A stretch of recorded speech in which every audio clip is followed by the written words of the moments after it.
मैं बताऊं चरसर गांजा का धंधा कौन करता है? ये सबसे ज्यादा स्मगलिंग का धंधा ये करते संघ परिवार के लोग, इन्हीं के गुर्गे हैं वो।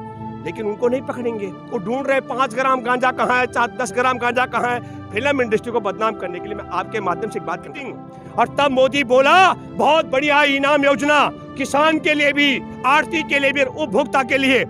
तब इसने चरस पी रखी थी और गांजा पिया इसने 2020 में। इसने कहा इनाम योजना बेकार है, मंडी व्यवस्था बेकार है, मंडी में दलाल होते हैं, बिचौलिया होते हैं। तो इसको पूछो, ये अदानी अमृत 6 लाख से ज्यादा हमारे गांव है किसानों के, इनके बाप की ताकत नहीं है। गांव में प्रवेश कर जाए भाजपाइयों को लोग जूतों से मारे। जहाज से ना चलने पर भी लोग नहीं मरते हैं, पर अन्न पैदा नहीं होगा तो लोग भूख से मर जाएंगे। हमारा और 3 जून को वो कार में बैठे थे, गाड़ी तेज चलती है, ड्राइवर ब्रेक मारता और मंत्री मर जाता है। काश नरेंद्र मोदी की सरकार पर, खट्टर सरकार पर हमारे देश के किसानों की हत्या करने का मुकदमा दर्ज। वो इन 3 काले कानून के खिलाफ है और किसानों के साथ है। और जो गंद खाता है वो मोदी और मोदी के ईवीएम और मोदी के काले के सब वापस जा रहे हैं। जिंदा किसान वापस नहीं जा रहे। गुजरात में ये गुजराती रंगा बिल्ला, हमारे देश में संघ का एक नेता था गोलवरकर, उसने कहा 95% देशवासियों को कंगाल कर दो, तब जीवन भर राज करोगे।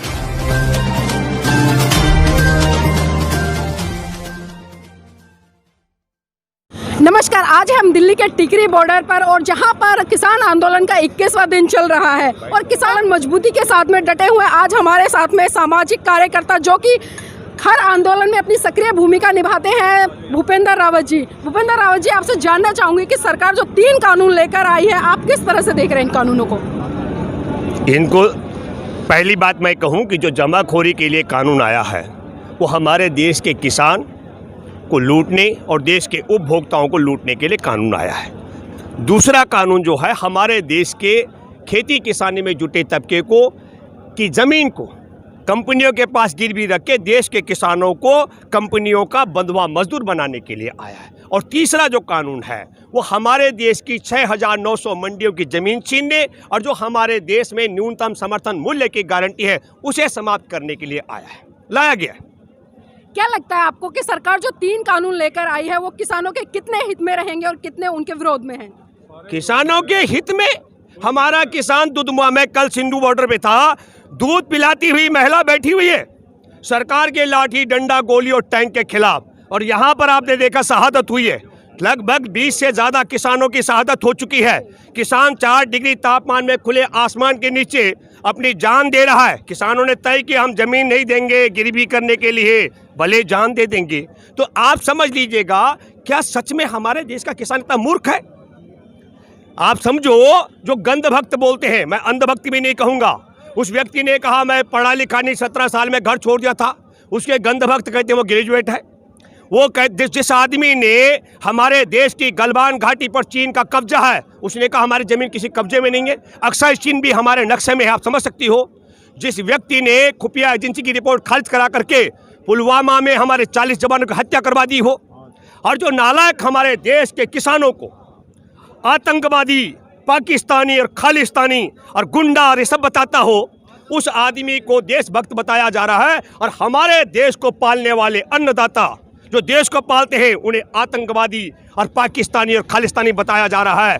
और जो हमारे देश के साथ गद्दारी करते रहे शुरू से, जिनका जन्म हुआ संघ परिवार का, उन्हें देश का वफादार बताया जा रहा है। वो लोग सर्टिफिकेट बांट रहे हैं। सुप्रीम कोर्ट में बैठे न्यायाधीश ये मान चुके हैं कि इस कानून गलत है, ये ठीक नहीं है। और मैं आ रहा था अभी, ये रास्ते मेरे किसानों ने नहीं रोक रखे। किसान अपने घरों से चल करके संसद की चौखट पर जा रहा है। भारत की सरकार ने रास्ते रोक रखे हैं, हरियाणा की सरकार ने आतंकी वारदात की है, सड़कें खुदवाई हैं, सड़कों पर बड़े बड़े गाटर डलवाए, कटले तार बिछवाए और आंसू गैस के गोले और पानी की बौछार छुड़वाई है। ये जो आप कह रहे हैं किसानों के लिए ही नहीं, ये पूरे देश के भी खिलाफ है। और मैं इसलिए कहना चाहता हूँ, जब हमारे देश में 24 मार्च को ताला लगा, कोरोना को लेकर 559 मामले थे, आपको मालूम होगा कि हमारे देश की रेल बंद, हमारे उद्योग बंद, व्यापार बंद, हमारा जहाज का सिस्टम बंद और सरकार भी लोहे के पिंजरे में कैद थी। तब भी हमारा देश जिंदा रहा। इसको बचाने की भूमिका किसानों ने निभाई है। और आपको मालूम है, संगठित क्षेत्र में हमारा विकास दर -24 में चली गई और असंगठित क्षेत्र का अगर हम जोड़ेंगे तो -50 में पहुंच चुकी है। और देश में विकास दर में भी 4.5 है इस समय विकास दर कृषि की। और एकमात्र देश को बचाने का भूमिका किसने निभाया? देश के किसानों और खेती ने। और इस नालायक सरकार ने कोरोना काल के अंदर कौन सी जरूरत थी? नालायक सरकार अध्यादेश के तहत देश में 3 काले कानून लेकर आई। क्यों लेकर आई है? हमारे देश में संघ का एक नेता था गोलवरकर, उसने कहा 95% देशवासियों को कंगाल कर दो, तब जीवन भर राज करोगे। और 95% में हमारे देश के उद्योग चौपट हो गए, रेल खत्म हो गई, बैंक नीलाम हो रहे हैं, हमारे देश का व्यापार चौपट हो गया, होटल इंडस्ट्री खत्म हो गई। क्या बचा हुआ है? एकमात्र बचा हुआ है हमारे देश के अंदर खेती किसानी का। और उसको खत्म करने का षड्यंत्र करने के लिए मोदी काले कानून लाया है। मैं आपके माध्यम से बधाई देना चाहता हूं हमारे देश के किसानों की 2-3 बड़ी जीत। एक, राजधानी दिल्ली में रंगा बिल्ला के साथ में रंगीला श्यार जो सत्संग का ग्राउंड में जेल बना करके हमारे किसानों को वहां कैद करने का षड्यंत्र कर रहा था, अब वो हमारी भाषा पर आ गया। मैं बधाई देता हूं, दिल्ली सरकार ने प्रस्ताव पास कर दिया इन 3 काले कानून के खिलाफ। हमारे देश की बड़ी जीत है, संयुक्त राष्ट्र संघ के महासचिव जिसका सदस्य भारत भी है, उसने कहा भारत के किसानों के साथ अन्याय हो रहा है, उनके साथ न्याय होना चाहिए। संयुक्त राष्ट्र संघ ने कहा। हमारे देश के किसानों के पक्ष में कनाडा का प्रधानमंत्री कहता है तो भारत सरकार कहती है वोट के लिए। और जब संयुक्त राष्ट्र संघ के महासचिव ने कहा, मैं आपके माध्यम से कहना चाहता हूं, मोदी तुमने संयुक्त राष्ट्र संघ से सदस्यता वापस क्यों नहीं ले ली भैया? और फिर ये कहते हैं ये खालिस्तानी है, ये पाकिस्तानी है, आतंकवादी है, गुंडे हैं, माओवादी हैं। तो तुमने एयर स्ट्राइक किया वहां, यहाँ करो, और करो एयर स्ट्राइक सुप्रीम कोर्ट पर। सुप्रीम कोर्ट ने कहा भारत के किसानों की मांग जायज है, तो एयर स्ट्राइक करो सुप्रीम कोर्ट पर मोदी और हमारे किसानों पर। अब आप समझ लीजिएगा कि देश के अन्नदाताओं को क्या बताया जा रहा है? आतंकवादी। लेकिन बहुत सारे लोग तो ये भी कह रहे हैं कि जो लोग यहाँ पर आए हैं प्रोटेस्ट में वो किसान नहीं है, बल्कि एक तरह से वो दिहाड़ी मजदूरी पर 500,000 रुपए पे लाए गए हैं। कौन कौन बोलता है? एक मिनट, मैं आपके माध्यम से एक बात कहना चाहता हूँ। कल मैं सिंगू बॉर्डर से आया, मेरी गली में लोग आग सिकाई कर रहे थे, संघ परिवार की शाखा में जाने वाला। तो उसने हमसे कहा, मैंने कहा भाई क्या खेल है? बोला साहब मजदूरी वाले हैं, उसके 2 बेटे और पति पत्नी हैं। मैंने कहा 2000 तुम्हारा बनता है 2000 रुपये रोज का, 10 दिन तुम रहो, 20,000 रुपये दूंगा तुम्हारे को, अगर तुम्हारे बाप की ताकत हो रहने की। माइनस तापमान 4 डिग्री में चला गया अभी, और मैं कहता हूँ ऐसा लगता है कि माइनस में चला गया। और मैं ये बात इसलिए कह रहा हूँ, 4 डिग्री तापमान में रहना, जिंदा रहना, लेकिन मैं हैरान हूँ। मैं एक बात बताना चाहता हूँ आपको, हमारे लिए सबसे बड़ा, मैं कई मरतबा जेलों में रहा हूँ, ये कंझावाला किसान आंदोलन चला, मेरे साथ ये आनंद माथुर खड़े हैं, 35 दिन डीएम ऑफिस ताला लगाया, हमने भी बड़ी लड़ाई लड़ी। लेकिन हमारे लिए सबसे बड़ी सुकून की बात है, इस समय भारत में किसानों के आंदोलन की अगुवाई पंजाब के बहादुर किसान कर रहे हैं। और मैं पहली बार कहना चाहता हूँ, 1.25 लाख से एक लड़ाऊं, गुरु गोविंद सिंह नाम कहलाऊं। सच मानिए, हम ये मानते हैं जितनी मर्जी ताकत हो जाए, किसानों के 100 वापस जा रहे हैं, जिंदा किसान वापस नहीं जा रहे हैं। गुजरात में ये गुजराती रंगा बिल्ला क्या कर रहे हैं? जो गुजरात के हजारों किसान बाहर निकले हुए हैं मैदान में, उनके बच्चों को परेशान कर, उनकी महिलाओं को परेशान कर रहे हैं। हमारे मित्र और हमारे किसान यूनियन के राष्ट्रीय अध्यक्ष हैं राजवीर सिंह मुंडेट, कल शाम को 6 बजे से हाउस अरेस्ट है। कल 5 खाप के प्रधान आज आने वाले थे गाजीपुर में किसानों के समर्थन में, वो हाउस अरेस्ट कर दिए गए। तो नरेंद्र मोदी की सरकार जब देश में एनआरसी और सीएए के खिलाफ मुसलमानों के साथ हम खड़े हुए तो हमको शहरी नक्सली बताया गया, मुसलमानों को पाकिस्तानी बताया। हमारे देश में किसानों के काले कानून के खिलाफ जब सिख सरदार खड़े हुए, हमारे देश के सरदार, तो उन्हें क्या खालिस्तानी बताया जा रहा है। और जब माओवादी जो बताते हैं हमारे को, और जब आदिवासी आ जाए उन्हें माओवादी बताते हैं। मैं आपके माध्यम से एक बात कहना चाहता हूं, इनको कब समझ आएगी कि सुप्रीम कोर्ट के जज भी मोहर लगा चुके हैं, यह फैसला गलत है। लेकिन मैं एक और बात कहना चाहता हूं, मैं सुप्रीम कोर्ट में बैठे जजों ने जो फैसला दिया, मैं उससे सहमत नहीं हूं। पंचायत का भूमिका नहीं हो सकती है सुप्रीम कोर्ट के जजों की। आप पंच मत बनिए। हमारे देश में 3 काले कानून बने हैं और इन्हें खारिज कराने के लिए पंचायत कल्याण कमेटी की जरूरत नहीं है।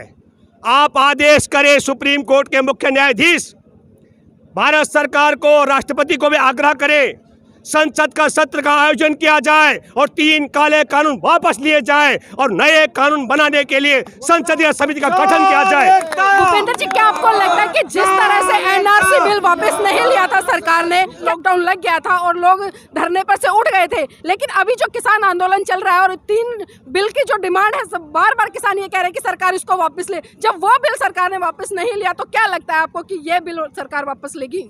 अभी का मसला ये है, हमारे देश का किसान जिस दिन ये बैरिकेड हटाएगी सरकार, 10 लाख किसान दिल्ली पहुंचेंगे, किसानों पर लाठी और गोली चलाएगी, 10 करोड़ किसान दिल्ली पहुंचेंगे। आप समझ लीजिएगा नीलम जी, 10 करोड़ किसान दिल्ली पहुंचेंगे। और दूसरा सवाल जो आपका है कि वापस नहीं लेगी, अगर ये सरकार इस कानून को वापस नहीं लेती है तो मैं आपके माध्यम से, आज 22वां दिन है हमारे किसानों का खुले आसमान के नीचे, संघ परिवार की सरकार को जाना होगा, जाना होगा, जाना होगा और नई सरकार आएगी और फिर इन 3 काले कानून को खत्म करेगी, मैं दावा करता हूं।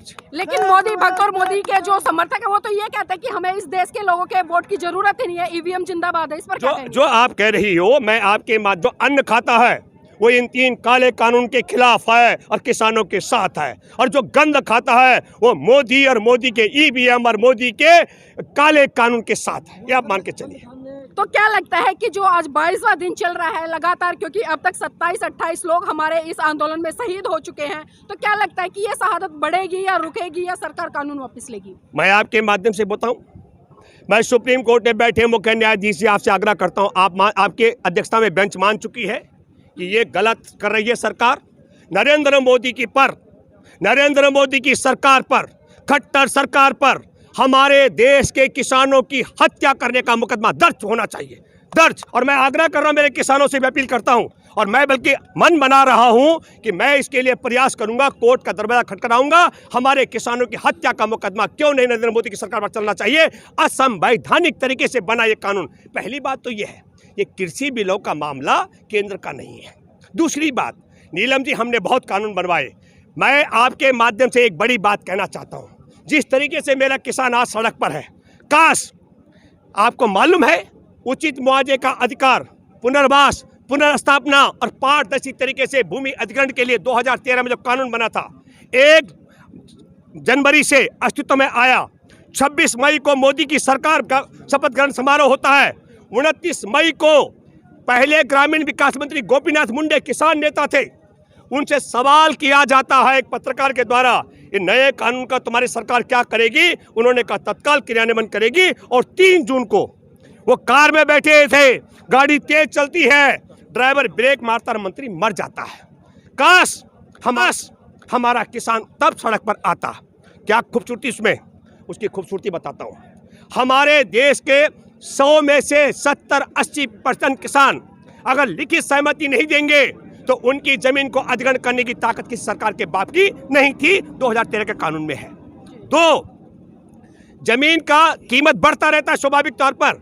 अगर आपने जमीन का अधिग्रहण कर दिया और 5 साल में उसका उपयोग नहीं किया तो अधिग्रहण स्वाभाविक तौर पर धारा 24(2) के तहत रद्द हो जाएगा। 2, 3, हमारा देश खाद्यान्न संकट न जूझे, क्योंकि अब आपको समझना पड़ेगा कि उद्योग से, व्यापार से, रेल से, जहाज से ना चलने पर भी लोग नहीं मरते हैं, पर अन्न पैदा नहीं होगा तो लोग भूख से मर जाएंगे। हमारा देश खाद्यान्न संकट में ना जाए, इसलिए बहुफसली खेती और सिंचित भूमि के अधिग्रहण पर प्रतिबंध था। 3, और चौथी बात, हमारे देश में जमीन के अधिग्रहण के बाद जो दुष्प्रभाव पड़ेंगे समाज पर, वो दुष्प्रभाव का निदान करने की जिम्मेदारी सरकार की होगी, तब अधिग्रहण किया जाएगा। 4 खूबसूरती। और 5वीं बात, खेती पर जो काम करते खेती हर मजदूर, उनको एक व्यक्ति को, परिवार को 5-5 लाख रुपए मुआवजे का। पर मोदी ने कहा हमको देश को खाद्यान्न संकट में झोंकना है, किसान की इच्छा के बगैर जमीन छीननी है, पुनर्वास का हमको व्यवस्था नहीं करनी है, और हमको 55 साल में जमीन का अधिग्रहण रद्द नहीं करना है, और खेती हर मजदूर को 5 लाख रुपए नहीं देना है। उसको रद्द करने के लिए पहले ग्रामीण विकास मंत्री गोपीनाथ मुंडे की हत्या करवाई और फिर 3 बार अध्यादेश जारी किया, जिसके खिलाफ हम डटे। काश इतनी ताकत से अगर मेरे किसान आगे होते तो नए काले कानून आते, न नोटबंदी करके। कौन लगा कतार में? नोटबंदी में हमारा किसान और मजदूर लगा, अदानी अंबानी नहीं लगा। और अदानी अंबानी नहीं लगा, हमारे 200 किसान मजदूरों की जान गई। हमारे देश में 3,60,000 उद्योगों पर ताले लग गए। हमारे देश में टैक्स पद्धति बदल करके हमारा व्यापार उद्योग चौपट कर दिया। हमारे देश में कोरोना आया 30 जनवरी को और 24 मार्च तक 559 मामले थे, जहाज भी चल रहे थे, उद्योग व्यापार चल रहा था और ताला लगाया। सीरो सर्वे के मुताबिक अकेले दिल्ली में 66 लाख लोगों को कोरोना हो चुका है। मैं ये कह रहा हूँ, कोरोना से डरने की बात नहीं है, कोरोना से कोई मरता नहीं है, मैं कोरोना को भय नहीं मानता हूँ, लेकिन ये सोचना पड़ेगा कि आपने ताला लगा करके हमारे देश में सब कुछ बर्बाद कर दिया। और चौथी बात, कोरोना काल के अंदर ये 3 काले कानून लाए, ये सब नहीं आते। मैं आपके माध्यम से एक बड़ी अपील करता हूं मेरे देश के किसानों से कि 2013 के कानून को बदली करने वालों को निश्चित तौर पर, और जिस तरीके से राष्ट्रीय राजमार्ग से हमारे किसानों को खट्टर सरकार ने नहीं गुजरने दिया, तो 6 लाख से ज़्यादा हमारे गाँव हैं किसानों के, इनके बाप की ताकत नहीं है, गांव में प्रवेश कर जाए भाजपाइयों को लोग जूतों से मारेंगे, गारंटी।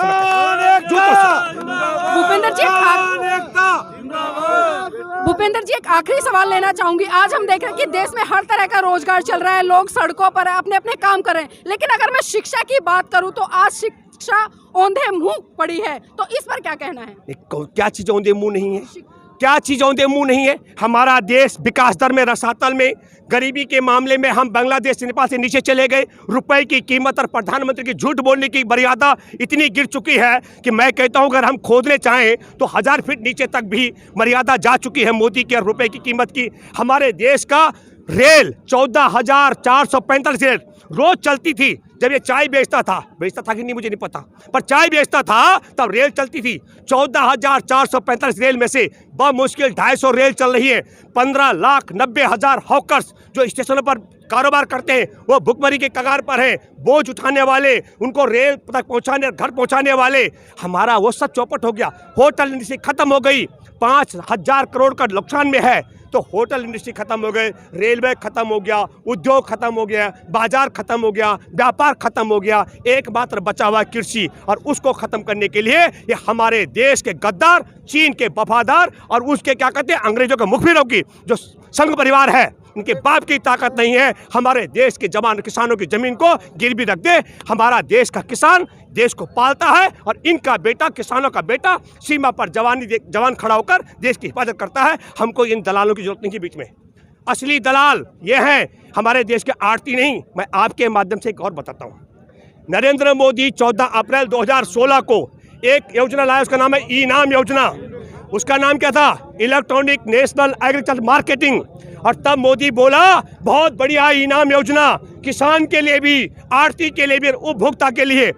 तब इसने चरस पी रखी थी और गांजा पिया इसने 2020 में। इसने कहा ई-नाम योजना बेकार है, मंडी व्यवस्था बेकार है, मंडी में दलाल होते हैं, बिचौलिया होते हैं। तो इसको पूछो ये अदानी अमर तेरे जीजा लगते हैं क्या? अरे तेरे जीजा लगते हैं, हमारे साले हैं क्या? हमारे साले लगते हैं क्या?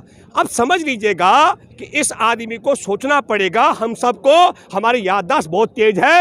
ये कभी गांजा पीता तो कुछ और बोलता है, चरस पीता तो कुछ और बोलता है, और फिर वहाँ ढूंढ रहे फिल्म इंडस्ट्री में चरस। अरे सारे नागा बाबा चरस ही चरस पीते हैं, जिनके आशीर्वाद पर ही जिंदा रहते हैं। वह अखाड़ा परिषद वाला, अब समझो पहले जो वो क्या है, वो कंगना बजाने वाले कईयों के पक्ष में जो खड़े होते हैं, वो सब चर्ची गंजेड़ी। मैं बताऊं चरस और गांजा का धंधा कौन करता है? ये सबसे ज़्यादा स्मगलिंग का धंधा ये करते संघ परिवार के लोग, इन्हीं के गुर्गे हैं वो। लेकिन उनको नहीं पकड़ेंगे। वो ढूंढ रहे 5 ग्राम गांजा कहाँ है, 10 ग्राम गांजा कहाँ है। फिल्म इंडस्ट्री को बदनाम करने के लिए मैं आपके माध्यम से एक बात करना चाहता हूँ। इन्होंने हमारे देश में जवाहरलाल नेहरू विश्वविद्यालय के छात्र जो देश में किसान मजदूरों के लिए, आदिवासी मछुआरे, महिलाओं के अधिकार के लिए खड़े होते हैं, उनको टुकड़े टुकड़े गैंग बताया। हमारे देश और दुनिया को पालने वाले किसानों को आतंकवादी, गुंडा और पाकिस्तानी और खालिस्तानी बताया। हमारे देश में जो आदिवासी लड़ाई लड़ते हैं उन्हें माओवादी बता देते हैं। हम शहर में लड़े इनके लिए, हम किसान मजदूर की बात करें, गरीबों की बात करते हैं तो हमें अर्बन नक्सली कह देते हैं। दलित अगर अपने आंदोलन के लिए लड़ते हैं तो आपको पता है बड़े बड़े चिंतक हैं। अभी वो भीमा कोरे गांव के मामले में प्रबुद्ध लोगों को जेल में डाला हुआ है। तो इनकी नस्ल को समझना पड़ेगा, इनकी कैसी राष्ट्रभक्ति है हमको समझ नहीं आई, पर देश को अब समझ आ चुकी है। मैं आपके माध्यम से अपील करता हूं, हमारे देश में जो लोग अन्न खाते हैं वो किसान और किसान आंदोलन के साथ हैं, 3 काले बिल के खिलाफ है, और जो गंद खाते हैं वो मोदी के काले कानून और मोदी के साथ है। धन्यवाद। बहुत बहुत धन्यवाद भूपेंद्र जी। तो देखिए, भूपेंद्र जी ने बताया कि किस तरह से सरकार लगातार ऐसे कानून लेकर आई है कि जो कि जन विरोधी है, लेकिन यहाँ पर किसानों की एक ही मांग है, जैसा कि मैं बार बार कह रही हूँ कि जब तक सरकार इन तीनों कानूनों को वापस नहीं लेती, किसान सड़कों से नहीं हटेंगे। अपना चैनल, आपका चैनल, समाज का चैनल, देश का चैनल NB News 24/7 को आप लाइक करें, सब्सक्राइब करें और ज्यादा से ज्यादा इसकी वीडियो को शेयर करें, ताकि हर खबर को मैं आप तक आसानी से